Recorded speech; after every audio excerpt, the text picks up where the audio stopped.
Elevator চ্যানেলে আমি তোমাদেরকে ওয়েলকাম জানাচ্ছি। তোমরা যারা ম্যাকআউট ইউনিভার্সিটিতে বিসিএ অ্যাডমিশন নেবে, ম্যাকআউট ইউনিভার্সিটি থেকে যারা বিসিএ পড়বে, মানে 2024 সালে তোমরা যারা হায়ার সেকেন্ডারি পরীক্ষায় পাস করেছো, এখন দেখো বিসিএর যে সিলেবাস এটা তোমরা সবাই জানো 4 বছর হয়ে গেছে।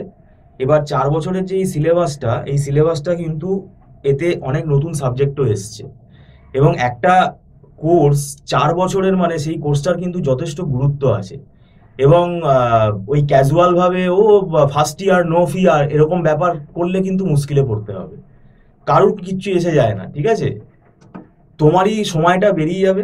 স্টুডেন্ট যেহেতু তুমি নিজে স্টুডেন্ট, তোমার যে সময়, সেই সময়টা যদি বেরিয়ে যায় সেই সময়টা তুমি আর পাবে না। তো এটা আমি জ্ঞান দিচ্ছি না, কারণ আমরা পড়াতে গিয়ে দেখতে পাচ্ছি, কারণ এই বিসিএতে দেখবে তোমাদের হায়ার সেমেস্টারে কিছু নতুন সাবজেক্ট এসছে, নতুন টেকনোলজি, সেইগুলো এক লাইনও তুমি বুঝতে পারবে না যদি তুমি এই ফার্স্ট ইয়ার নো ফিয়ার করে যদি বসে থাকো। এই সেমেস্টারগুলোর কনসেপ্ট যদি ক্লিয়ার না হয়, হায়ার সেমেস্টার কিছু বুঝতে পারবে না। তো যাই হোক, যেটা বলার বিষয়, আমাদের ইনস্টিটিউটে বিসিএর ক্লাস আমরা শুরু করতে চলেছি। তোমাদের দুটো পেপার আছে ফার্স্ট সেমেস্টারে, সেটা হচ্ছে ডিজিটাল ইলেকট্রনিক্স আর সি প্রোগ্রামিং। এবার বুঝতেই পারছো ডিজিটাল ইলেকট্রনিক্সের সম্বন্ধে লোকের যে ধারণাটা থাকে, ও তো আমি স্কুলে পড়েছি, ওই কটা Boolean algebra, and gate, or gate, XOR gate, ব্যাস হয়ে গেল। এ আবার কি হয়ে গেল?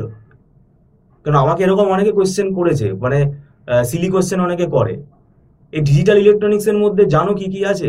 যথেষ্ট বড় বড় ম্যাথামেটিক্যাল প্রবলেম আছে। আমি সিলেবাস নিয়ে পরে বসবো একদিন।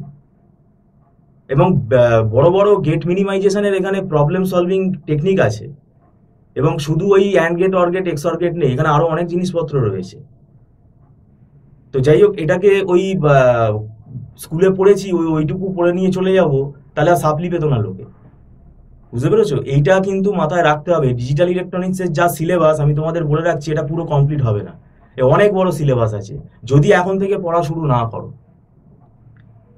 আর সি প্রোগ্রামিংটাও অনেকের ধারণা, ও তো আমি স্কুলে করেছি, কিন্তু সি প্রোগ্রামিং এখানে যদি ভালোভাবে না শেখো, পরবর্তীকালে কম্পিউটার আর্কিটেকচার বুঝতে কিন্তু অসুবিধা হবে। এবং এমনকি সফটওয়্যার ইঞ্জিনিয়ারিং পড়তে গেলেও তোমার পরবর্তীকালে সফটওয়্যার ইঞ্জিনিয়ারিং আছে, সেখানেও কিন্তু সি প্রোগ্রামিং এর নলেজ লাগবে।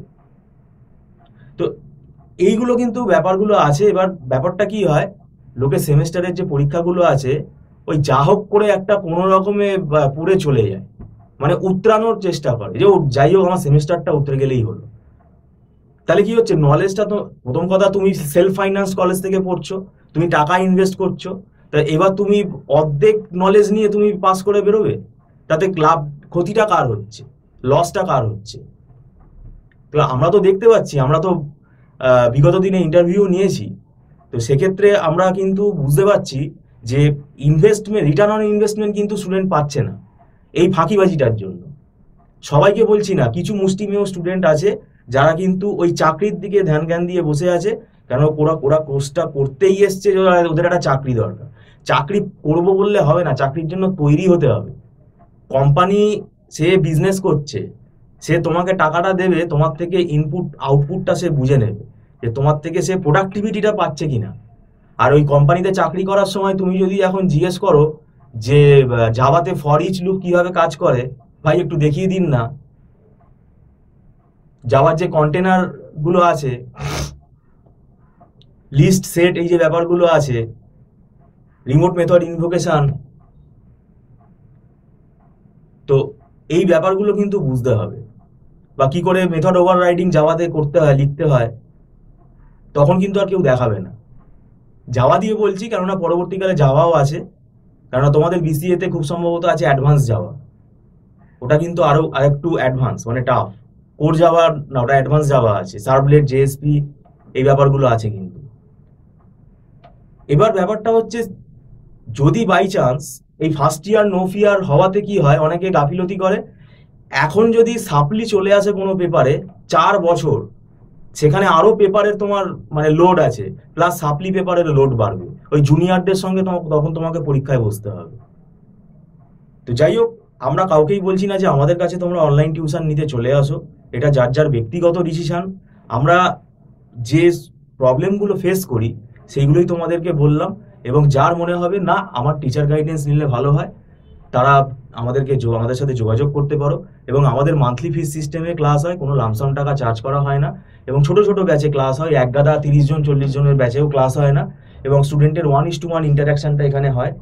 আর প্র্যাকটিক্যাল ওয়ার্ক যেগুলো, মানে প্র্যাকটিক্যাল যে কোডিং যেগুলো আমরা দেখাই, সেগুলো সব স্ক্রিনে স্টুডেন্ট দেখতে পায়। আর এখানে যারা লেট করে আসে তাদের জন্য একটা রেকর্ড ক্লাসের ব্যবস্থা থাকে, সেটা পারচেস করে নিতে হয়, টার্মস অ্যান্ড কন্ডিশনস আছে সেখানে। আর প্রথম মাসে কেউ যদি জয়েন করে, ফার্স্ট মান্থের যে অ্যাডভান্স যে ফিসটা, সেটা কিন্তু নট রিফান্ডেবল, এটা কিন্তু আমি বলে দিলাম। আর আমাদের এখানে সমস্ত বইপত্র আছে, কেননা দেখবে এক একটা সাবজেক্টের কিন্তু একটা বই ফলো করলে হবে না।